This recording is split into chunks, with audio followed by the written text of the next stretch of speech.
You don't need more effort, you need more surrender. There comes a moment in life that rarely arrives with a warning.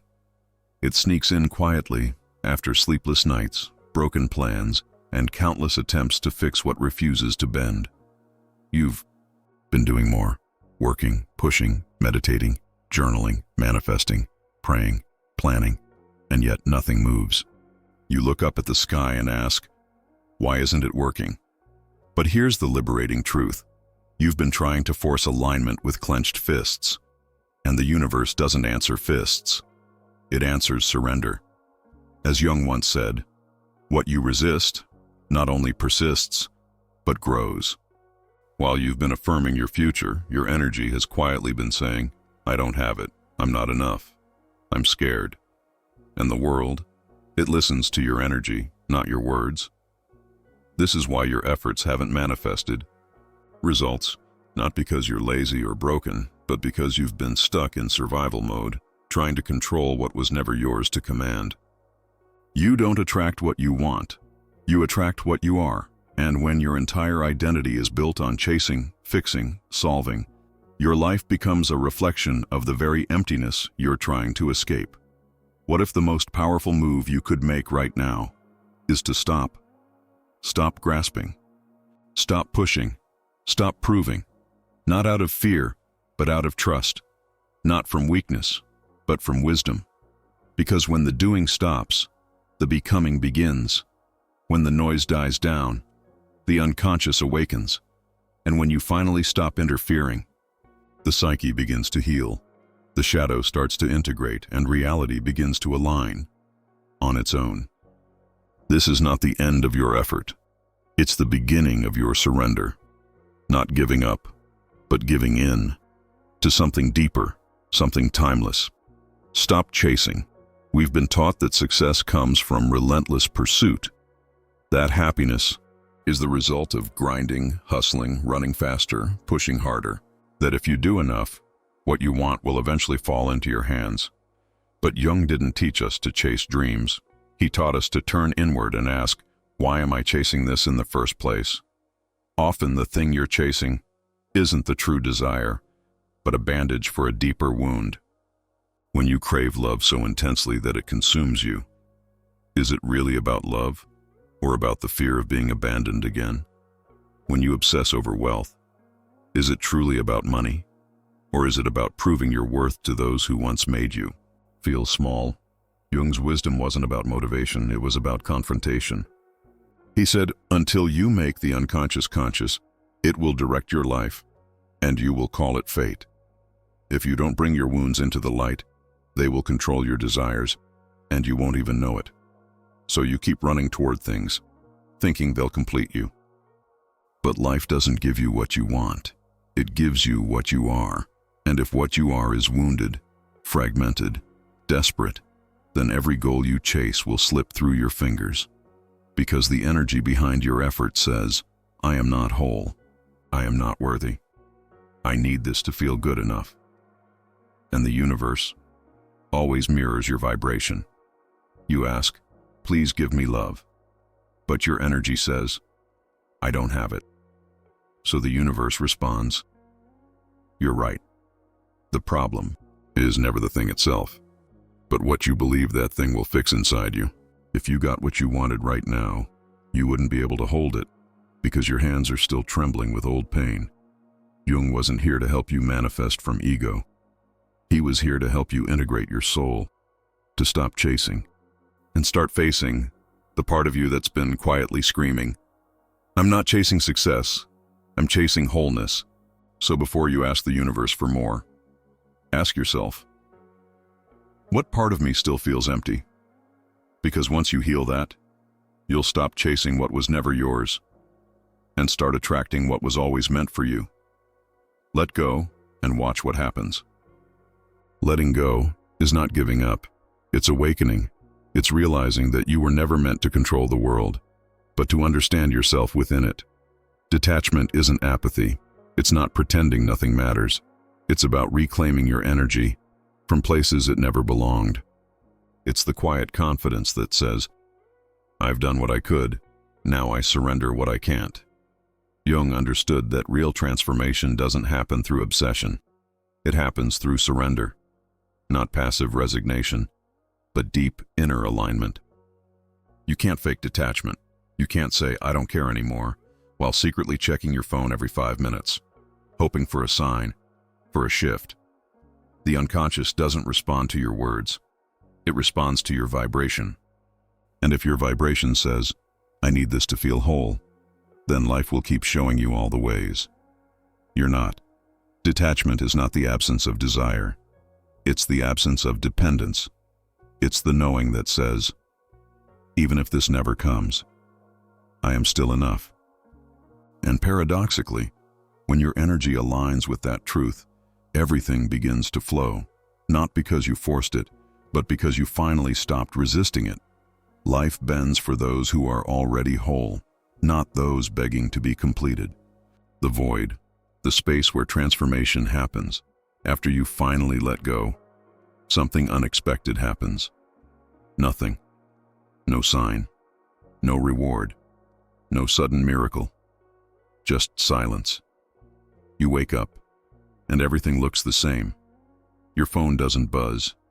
Your heart still aches. The opportunity hasn't come, and the voice inside you whispers, "Was any of that even worth it?" This is the moment that breaks most people, because we've been conditioned to believe that when we let go, something good will instantly replace it. But the universe doesn't move on your timeline. It moves in energetic alignment. Before it gives you what you asked for, it checks to see who you've become without it. So here you are, in the void, a space that feels like nothing, but holds everything. This is the in-between, where your old self has died, but your new self hasn't yet been born. And that space is terrifying, because there's no map, no proof, no external feedback to tell you you're on the right path. Just you, and the deafening quiet that demands you trust what you can't yet see. Jung called this the creative void. He said, "In all chaos there is a cosmos. In all disorder, a secret order. What looks like nothing happening on the outside is actually deep internal reorganization." Your soul is not on pause. It's under construction. Your unconscious is rewiring. Old wounds are detaching. New beliefs are anchoring. Your nervous system is adapting, preparing to receive what you used to beg for. But because you can't see it happening, your ego tells you it's not working. It's not. And if you believe that lie, you'll sabotage everything that was quietly forming. The void is not a punishment. It's a purification. It strips away everything you were depending on: external validation, the illusion of control, the addiction to outcomes, until all that remains is your truth. And when you reach that place, when you stop chasing and start becoming, the universe listens, because energy never lies. Integrate, don't obsess. Every desire you feel is not random. It's not punishment. It's not the universe teasing you. It's a mirror, a message, a spiritual assignment.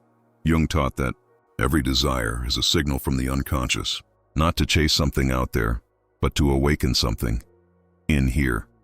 You don't want money just to be rich. You want to feel safe. You don't want a relationship just to be loved. You want to feel seen. You don't want success just for applause. You want to finally believe that you are enough. The desire is not the problem. The unconscious attachment beneath it is. Most people get stuck here. They obsess. They mistake their yearning for action. They overanalyze every delay, every silence, and call it manifestation. But Jung's process of individuation taught us something different. The goal isn't to become perfect. It's to become whole. And wholeness doesn't come from obsessing over what you lack. It comes from integrating what you've disowned: your light, your shadow, your power, your insecurity, your deepest truth. When you finally hold both your strength and your struggle, you stop needing life to fill you. You become full on your own. You don't attract what you obsess over. You attract what you've made peace with. So next time you feel the pull to chase, pause. Not out of laziness, but out of mastery. Take a breath and ask, what part of me still thinks this thing will complete me? Because when you realize you are already whole, the obsession dissolves, and in its place, calm, clarity, and real magnetism. You stop needing the world to prove your worth. And ironically, that's when the world starts responding to you differently. Because now, your energy says, I'm already it. I'm already there. That's the difference between manifesting from desperation and magnetizing from alignment. And if this resonates with you, I created the method by Jung, a simple daily practice to help you free your mind, integrate your shadow, and step out of patterns that have silently shaped your life. If you're ready, the link is in the pinned comment below. You're not manifesting, you're remembering. All this time, you thought you were building a new life. You thought you were attracting something outside of you. Success, love, peace. But what if the real work wasn't about bringing it in, but uncovering what's always been there? Jung's genius wasn't in helping people achieve more, but in showing them that they were never missing anything to begin with, that all the pieces they were chasing were actually fragments of themselves they'd abandoned along the way. The version of you that has the love you crave already exists, not in the future, but as your original blueprint. But somewhere along the road, the world convinced you that you had to chase to matter. So you forgot your wholeness, forgot your divinity, forgot your natural alignment. You didn't lose your power. You just lost your connection to it. And now, as you walk this path of healing and self-discovery, you're not building something new. You're removing what is not you, the fear, the guilt, the proving, the perfectionism, all of it. Just static, hiding the signal of your soul. You don't need to be fixed. You need to be revealed. Who you really are is not the anxious, overthinking, insecure self you've been identifying with. That's just the mask, the survival mechanism. Who you really are is the witness, the soul underneath, the one who remembers stillness, the one who doesn't chase because they already embody, the one who doesn't grasp because they already are.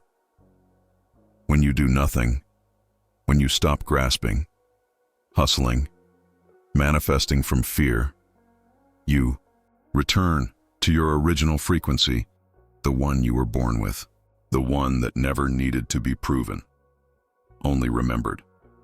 That's why things start aligning, when you finally let go. Not because surrender is a cheat code, but because surrender is your natural state. The state where soul overrides ego, where energy overrides effort, where alignment replaces anxiety. You were never here to beg for the life you want. You are here to remember that it's already yours. Once you become the version of you who can receive it, you are not late. You are not broken. You are not behind. You are not manifesting. You are remembering. And now, you've remembered enough. Now, it's time to return to the stillness, to the trust, and to the soul that already knows everything meant for me will arrive. Not when I chase it, but when I become it. And in that becoming, you don't force, you don't beg, you simply allow, you simply receive, you simply are. Welcome home.